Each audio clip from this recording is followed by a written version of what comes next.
এসময়ত ৰামু নামৰ এজন খেতিয়ক এখন সৰু গাঁৱত বাস কৰিছিল। তেওঁ এজন কঠোৰ পৰিশ্ৰমী কৃষক আছিল যদিও তেওঁৰ শস্য সদায় নষ্ট হৈ গৈছিল। তেওঁৰ আৰ্থিক অৱস্থাও ভাল নাছিল আৰু তেওঁ সকলো সময়তে চিন্তিত হৈ আছিল। নেতিবাচক চিন্তাবোৰে সদায় তাৰ মনত বিচৰণ কৰি আছিল।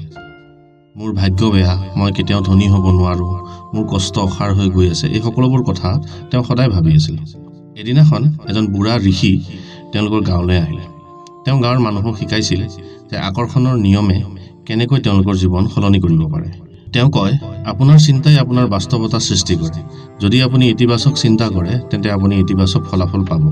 ঋষিৰ কথা ৰামুৱে মন দি শুনি থাকিল যদিও মনত সন্দেহৰ সৃষ্টি হ'ল। মোৰ চিন্তাধাৰাই সঁচাকৈয়ে মোৰ জীৱনটো সলনি কৰিব পাৰেনে, সি ভাবিলে। কিন্তু লাহে লাহে ৰামুৱে সিদ্ধান্ত ল'লে যে তেওঁ ঋষিৰ উপদেশ মানি চলিব। প্ৰতিদিনে পুৱা ৰামুৱে ভাবিবলৈ আৰম্ভ কৰিলে যে মই এজন সফল কৃষক, মোৰ এইবাৰ শস্য ভাল হ'ব, মই সমৃদ্ধিৰ দিশে আগবাঢ়ি আছোঁ। তেওঁ মনতে এই ইতিবাচক চিন্তাবোৰ আওৰাই থাকিবলৈ ধৰিলে।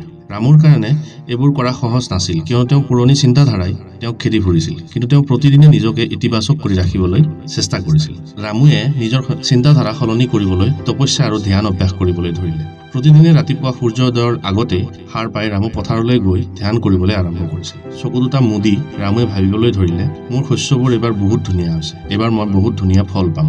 লাহে লাহে মনৰ নেতিবাচক চিন্তাবোৰ তেওঁ কমাবলৈ ধৰিলে।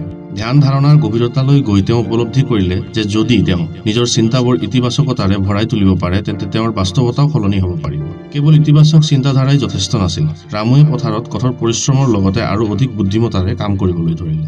খেতিৰ নতুন পদ্ধতি অধ্যয়ন কৰি তেওঁ নিজৰ খেতিপথাৰত পৰীক্ষা নিৰীক্ষা কৰিবলৈ আৰম্ভ কৰে। শস্যৰ যত্ন লোৱাত তেওঁ কোনো গাফিলতি নকৰিলে। কেইমাহমানৰ পাছত ৰামুৱে যে কষ্টৰ ফল দেখিবলৈ পালে। তেওঁৰ শস্য আগতকৈ ভালকৈ গজি উঠিল, পথাৰবোৰ সেউজীয়া হৈ পৰিল আৰু সফলতা দেখি গাঁৱৰ মানুহবোৰো আচৰিত হৈ পৰিল। এতিয়া তেওঁ কেৱল এজন সাধাৰণ খেতিয়ক নহয়, গাঁৱৰ আটাইতকৈ সফল কৃষক হৈ পৰিল ৰামু। ৰামুৰ খেতিবোৰ ইমানেই ভাল হৈছিল যে বজাৰত বিক্ৰী কৰি তেওঁ ভাল মুনাফা অৰ্জন কৰিবলৈ সক্ষম হৈছিল। তেওঁ নিজৰ ঘৰত সুখ আৰু সমৃদ্ধিৰ অনুভৱ কৰিবলৈ আৰম্ভ কৰিলে। তেওঁৰ পৰিয়ালৰ জীৱনো সলনি হ'ল আৰু তেওঁৰ ধনৰ অভাৱো দূৰ হ'ল। তেওঁ কেৱল নিজৰ প্ৰয়োজনীয়তা পূৰণ কৰাই নহয়, আনকো সহায় কৰিবলৈ সক্ষম হৈছিল।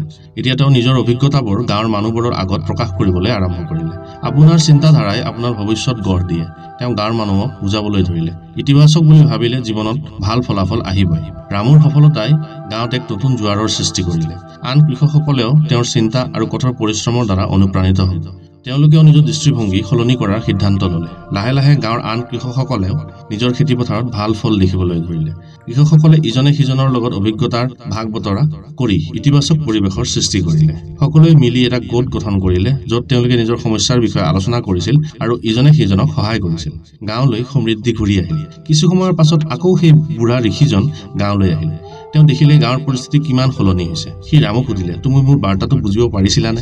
ৰামুৱে ক'লে, হয় মহাপুৰুষ, মই শিকিলো যে জীৱনত ইতিবাচকতাতকৈ ডাঙৰ যাদু একোৱেই নাই। মই মোৰ মন সলনি কৰিলো আৰু মোৰ বাস্তৱতাও সলনি হ'ল। ঋষিয়ে হাঁহি হাঁহি ক'লে, এইটোৱেই আকৰ্ষণৰ নিয়ম। যেতিয়া আপুনি আপোনাৰ ইচ্ছাবোৰ স্পষ্টকৈ মনত ৰাখে আৰু সেইবোৰক বিশ্বাস কৰে, তেতিয়া বিশ্ব ব্ৰহ্মাণ্ডই আপোনাৰ বাবে দুৱাৰ মুকলি কৰে। ৰামু ঋষিৰ চৰণত প্ৰণাম কৰিলে। তেওঁ বুজি পাইছিল যে জীৱনত অসুবিধা সদায় থাকিব, কিন্তু তেওঁৰ চিন্তাধাৰাক ইতিবাচকভাৱে ৰাখিলে সেই অসুবিধাবোৰ অতিক্ৰম কৰিব পৰা যায়। গাঁওখনত এক সুখৰ পৰিৱেশৰ সৃষ্টি হ'ল। ৰামু আৰু তেওঁৰ সতীৰ্থসকল বুজিব পাৰিলে যে তেওঁলোকৰ ভৱিষ্যত তেওঁলোকৰ নিজৰ হাতত। গতিকে বন্ধুসকল, এই কাহিনীৰ পৰা আমি জানিব পাৰোঁ যে আমাৰ ইচ্ছা আৰু চিন্তাই আমাৰ জীৱন গঢ় দিয়ে। যদি আমি ইতিবাচকতাক আঁকোৱালি লওঁ তেন্তে আমি সঁচাকৈয়ে আমাৰ জীৱনত পৰিৱৰ্তন আনিব পাৰোঁ। আকৰ্ষণৰ নিয়ম কেৱল এটা তত্ত্ব নহয়, ই এক জীৱন ধাৰণৰ পদ্ধতি। যেতিয়া আমি আমাৰ চিন্তাধাৰা আৰু মানসিকতাক সলনি কৰোঁ, তেতিয়া আমি আমাৰ জীৱনলৈ আচৰিত ধৰণৰ পৰিৱৰ্তন আনিব পাৰিম। ৰামুৰ কাহিনীয়ে আমাক শিকাইছে যে ইতিবাচকতা আৰু কঠোৰ পৰিশ্ৰমৰ দ্বাৰা আমি যিকোনো লক্ষ্যত উপনীত হ'ব পাৰোঁ। গতিকে বন্ধুসকল, আজিৰ কাহিনীটো কেনে লাগিল কমেণ্টত নিশ্চয় জনাব আৰু ভাল লাগিলে বন্ধুসকলৰ লগত শ্বেয়াৰ কৰিবলৈ নাপাহৰিব। জয় আই অসম। ধন্যবাদ।